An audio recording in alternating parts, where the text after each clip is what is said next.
Kazi yetu sisi ni kukuletea habari, matukio na simulizi pale tu zinapotokea. Tafadhali bonyeza maneno mekundu subscribe ili usipitwe na taarifa zetu. Mseto Media, together everywhere. Rais wa Tanzania Samia Suluhu Hassan ateua baraza lake la mawaziri, huku mjadala ukiibuka kuhusu kujumuishwa kwa mwanawe na mkwe wake katika baraza hilo.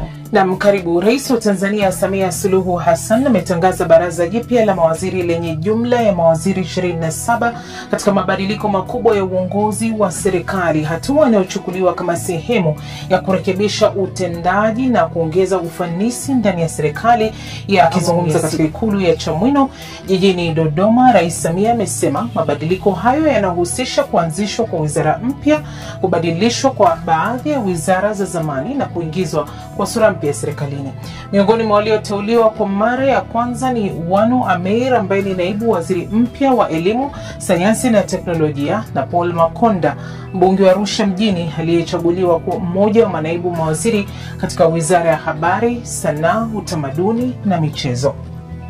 Baraza hilo linajumuisha sura nyingi mpya na kuacha nje watu kadhaa mashuhuri, wakiwemo mawaziri 7 kutoka baraza la awali. Miongoni mwa walioachwa ni naibu waziri mkuu wa zamani na waziri wa nishati Doto Biteko pamoja na spika wa zamani wa bunge Tulia Ackson. Mjadala mtandaoni umetawala kufuatia uteuzi wa Wanu Hafidh ambaye ni binti yake Rais Samia kama naibu waziri wa elimu, pamoja na uteuzi wa mkwe wake Mohamed Mchegerwa ambaye ameteuliwa kuwa waziri wa afya. Tumefanya marekebisho kidogo kwenye wizara ya kazi, ajira na maendeleo ya vijana iliyokuwa, kwa sababu vijana tumewatoa.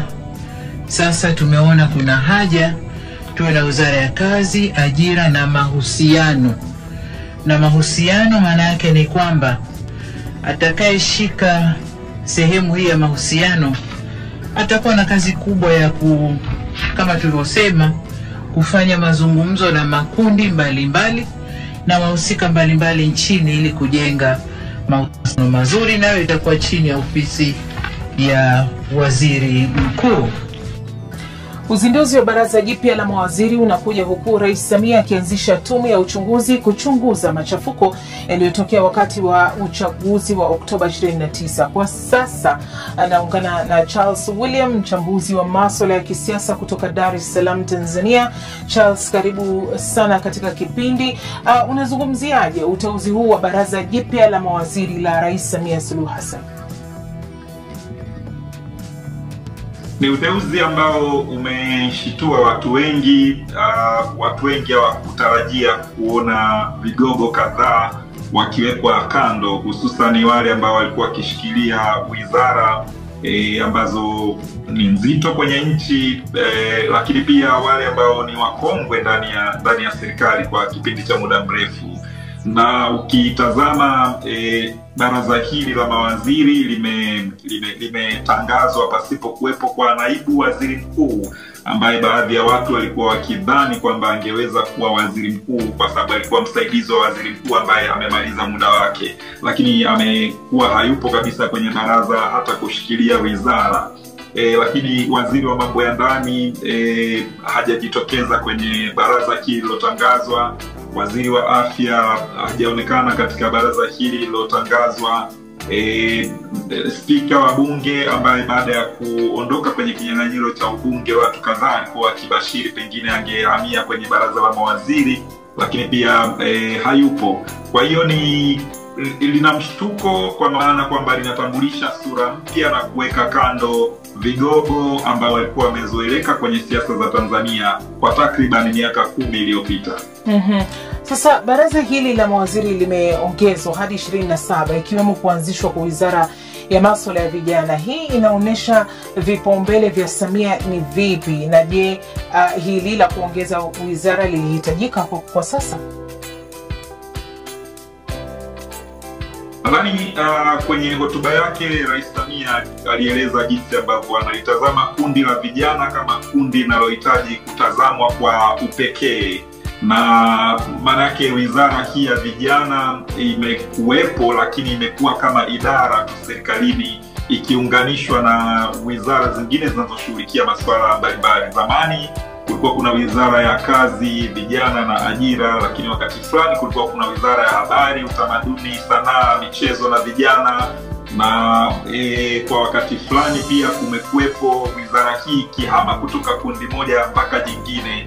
Na wakati huu Rais Samia ameamua wizara hii ambayo kwa kipindi kirefu imekuwa ofisi ya waziri mkuu, ndiye amekuwa akishikilia dhamana ya masuala ya vijana. Yeye ameihamisha kutoka ofisi ya waziri mkuu na kuipeleka kwenye ofisi ya rais, na ameteua waziri sasa kamili ambaye anashughulikia masuala ya vijana, kwa hakuna jambo lingine lolote. Na uteuzi wa Joel Nanauka kama waziri kwenye wizara hiyo nimeona umefurahisha vijana wengi, kwa sababu Joel Nanauka amekuwa kijana mashuhuri hapa Tanzania kwa takriban miaka 10, lakini ameshinda ubunge kwa mara yake ya kwanza baada ya kujaribu kugombea mara 2 huko nyuma akishindwa. Hii mara ya 3 amefanikiwa kuwa mbunge kwa mara ya kwanza kama kijana, na ameteuliwa kuwa waziri katika wizara hiyo. Nimeona ni jambo ambalo limefurahisha watu wengi, hasa hapo kwa Joel Nanauka.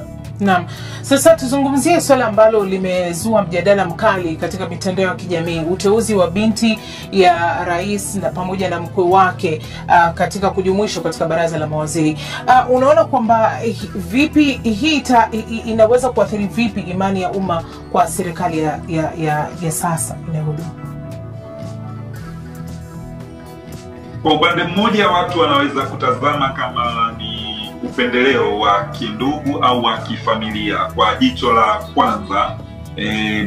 Wapo ambao wanakosoa na kulitazama kwa namna hiyo, na wapo ambao wanalitazama kwenye jicho la kwamba rais yoyote anapokuwepo madarakani kuteua watu ambao kwanza anawaamini, lakini cha pili anafahamu vizuri uwezo wao, lakini cha tatu kuwa anaangalia wamethibitisha kuwa na uwezo wa kazi hiyo katika kipindi cha nyuma au la. Sasa ukitazama Mohamed Mchengerwa ambaye ni mkwe wake, huyu amekuwa mbunge kabla hata ya Rais Samia kuwa makamu wa rais wa Tanzania, na kabla ya kuwa rais alishakuwa mbunge.